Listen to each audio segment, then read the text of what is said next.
Welcome to my YouTube channel. इस video में हम पढ़ेंगे इन्फिनेटिव क्या होते हैं, इन्फिनेटिव कैसे बनते हैं और इन्फिनेटिव को यूज़ करते हुए हमें कौन कौन से एरर्स का सामना करना पड़ता है और फिर हम पेपर में उन एरर्स को कैसे करेक्ट करते हैं। आज की वीडियो में हम पढ़ेंगे। सबसे पहले इन्फिनेटिव क्या होते हैं। इन्फिनेटिव नाउन की एक टाइप है, नाउन की एक किस्म है जो खुद तो किसी से नहीं बना होता, लेकिन तमाम जो नाउन है, तमाम जो इसम है वो इससे बनते हैं, इन्फिनेटिव से बनते हैं। It is a kind of noun, so it is treated as a verb noun.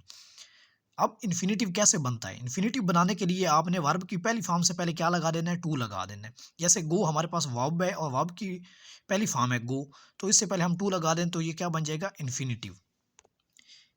अब हम पढ़ते हैं errors in the use of infinitive. Infinitive को इस्तेमाल करते हुए हमें कौन कौन से एरर्स का सामना करना पड़ता है।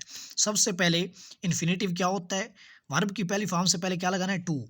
अब वर्ब की पहली फॉर्म के से पहले आपने टू लगा दिया है, सो टू और वर्ब की फॉर्म के दरमियान और कोई वर्ड नहीं आना चाहिए। अगर कोई और वर्ड है तो आपने उसको रिमूव करना है, तब ही करेक्शन होगी। कैसे, I hope to thoroughly master the subject within the few months.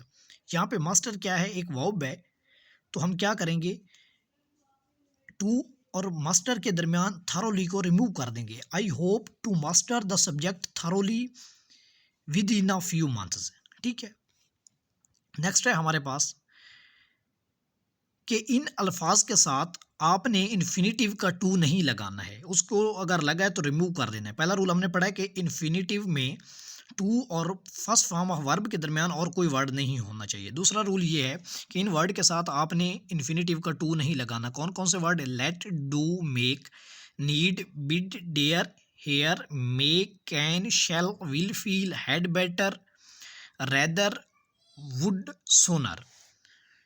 Example है, do not dare to tell her what happened. अगर आप गौर से देखें तो यहाँ पे डेयर यूज हुआ है और हमने पढ़ा है कि डेयर के बाद आपने इन्फिनेटिव का टू यूज नहीं करना, तो क्या हो जाएगा, dare not dare tell her what happened. Next है, he bade me to wait. अगर आप गौर से देखें तो ये बिड की फॉर्म है बैड, और हमने पढ़ा कि बिड के साथ भी आपने इन्फिनेटिव का टू नहीं लगाना, तो क्या हो जाएगा, ही बैड मी वेट। तो हमने ये पढ़ा कि इन अल्फाज के साथ आपने इन्फिनेटिव का टू नहीं लगाना और इन्फिनेटिव में फर्स्ट फॉर्म और टू के दरमियान आपने कोई और वर्ड यूज नहीं करना।